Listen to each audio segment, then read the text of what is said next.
Brother sister या सास ससुर हो गए, उनके साथ नहीं रहना चाहती है, और उसका भी सिर्फ यही रीजन है बिकॉज जैसे वो डांस वगैरह या जिस तरह के कपड़े पहनती है वो उन लोगों की विचारधारा से मैच नहीं करता, तो वो लोग थोड़ा जी। और आपने आप में से किसी ने पड़ोसी की वो पूरी बात सुनी थी? रिकॉर्डिंग जो उन्होंने एक रिकॉर्डिंग मतलब कुछ 16-17 मिनट की उन्होंने एक रिकॉर्डिंग बोली थी जिसमें उन्होंने पूरा बताया था। उसमें उनका भी सेम पॉइंट था जो आज रिकॉर्डिंग में था। आप ध्यान से जाकर वापस से सुनिएगा। उन्होंने बोला था, हाँ, उन्होंने बोला था, नहीं, ड्रेस से रिलेटेड नहीं, कि वो सूरज जी को मजबूर करती थी कि मम्मी पापा को छोड़कर बाहर जाके रहते हैं, और वो अपने पेरेंट्स को छोड़ नहीं रहे थे, और लड़ाई इसलिए ये गुस्से में मायके चली जाती थी, और जो ससुर जी हैं वो जाकर मनाते थे कि नहीं आप लोग ऊपर रहो, नहीं आप लोग ऐसे रहो।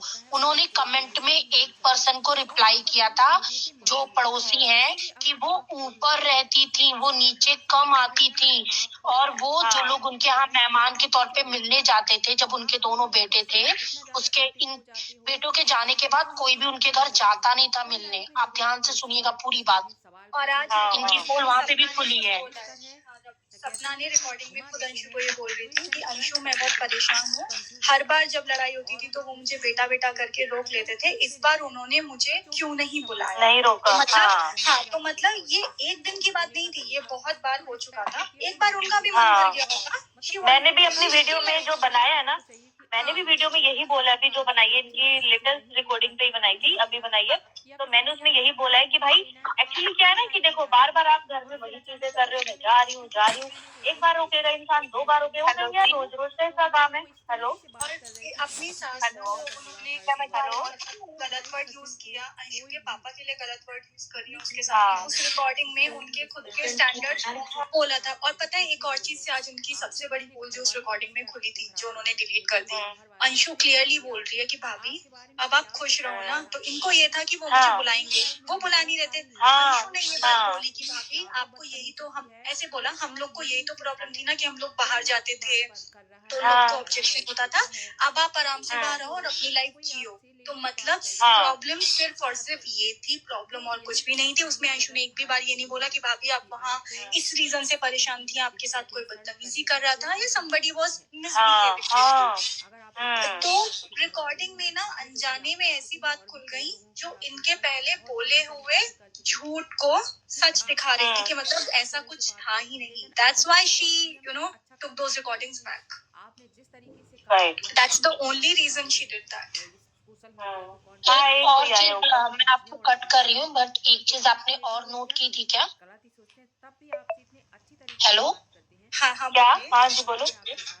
उन्होंने ये भी, अंशु ने ये भी बोला था कि हम लोग 12th के बाद साथ में रहेंगे, और आप तो यही चाहते थे ना कि हम साथ में रहे, मतलब वो और अंशु साथ में रहे, फैमिली वालों के साथ वो नहीं रहना चाहते। क्लियरली अंशु इनको बोल रही है, इनको ये प्रॉब्लम थी, पहले तो ये ऑब्जेक्शन कर रही है कि वो मतलब उनका ये था बिकॉज इन लोगों ने अपने सास ससुर को छोड़ दिया, तो उनका ये था कि हम मथुरा में अपने ब्रदर एंड सिस्टर्स के पास रहेंगे बिकॉज वो अकेले हैं।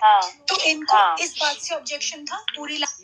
एक और चीज आपने रिकॉर्डिंग में नोट कीजिएगा, वहाँ पर वो अंशु को फैमिली के साथ नहीं, फैमिली से दूर रखने की बात कर रही हैं। ऐसी कौन सी भाभी होगी जो बच्चे को बोलेगी कि आप अपने पेरेंट्स को छोड़कर चले आओ? माना कि पेरेंट्स ने बच्चे को दूर भेजा पढ़ने के, वैसे तो लोग हॉस्टल में भी भेजते हैं, तो क्या जिन फ्रेंड्स के टच में हम रहते हैं वो बोलते कि अपने पेरेंट्स को छोड़कर आप हमारे साथ आ जाओ? वो मतलब अंशु के वो मतलब खुद के रिलेटिव, मतलब सगे रिलेटिव थे ना, ऐसा नहीं कि कोई दूसरे थे जिनके यहाँ वो जाके रह रही थी।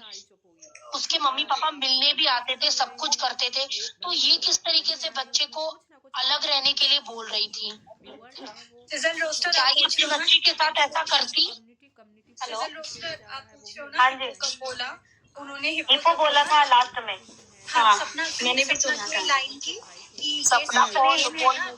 ये सब गेम ना वो इन दोनों का किया हुआ है, और स्पेशली उस हिप्पो का, ऐसे बोला। गाइस आपने देखी ये रिकॉर्डिंग, कहीं ना कहीं सपना भी गलत है और आपको बता देंगे सपना ने अपनी कम्युनिटी में एक पोस्ट किया था कि बीइंग अंशु यानी मेरी बच्ची ने देखो मेरे लिए क्या-क्या बोला। लेकिन आपको बता दें कि वो रियल आईडी नहीं थी, वो फेक आईडी थी। बीइंग अंशु, अंशु इस तरीके से अपनी भाभी के बारे में नहीं बोल सकती। और आजकल जो कंट्रोवर्सी चल रही है ना सचिन मनीषा वाली और ये सपना और बीइंग अंशु वाली, इसमें बहुत सारी जो रियल आईडी है उनको लेकर फेक आईडी बन चुकी हैं। फेक आईडी से बहुत सारी कमेंट्स आते हैं तो लोग समझते हैं कि ये रियल आईडी, लेकिन ऐसा नहीं है। रियल आईडी जो है उसमें वेरीफाई का जो होता है, वेरीफाई का निशान होता है, तो वो है नहीं, तो इससे पता चलता है कि बीइंग अंशु की जो आईडी है, जो कमेंट्स किए हैं, वो फेक आईडी है। लेकिन सपना ने अपनी कम्युनिटी में पोस्ट किया कि ये देखिए मेरी बच्ची ने मुझे क्या-क्या बोला। तो ऐसा नहीं है, बीइंग अंशु नहीं है, वो फेक आईडी है। वेल गाइस, इन सब चीज़ों को देखकर तो यही लग रहा है कि बीइंग अंशु नहीं है गलत, पूरी तरह से सपना है, स्नैपी गर्ल्स गलत हैं। आपका क्या कहना है? कमेंट करके हमें ज़रूर बताइए। चलिए नेक्स्ट वीडियो में मिलते हैं, जब तक के लिए इस वीडियो को ज़्यादा से ज़्यादा शेयर करें, इस रिकॉर्डिंग को, और चैनल को सब्सक्राइब ज़रूर कीजिएगा।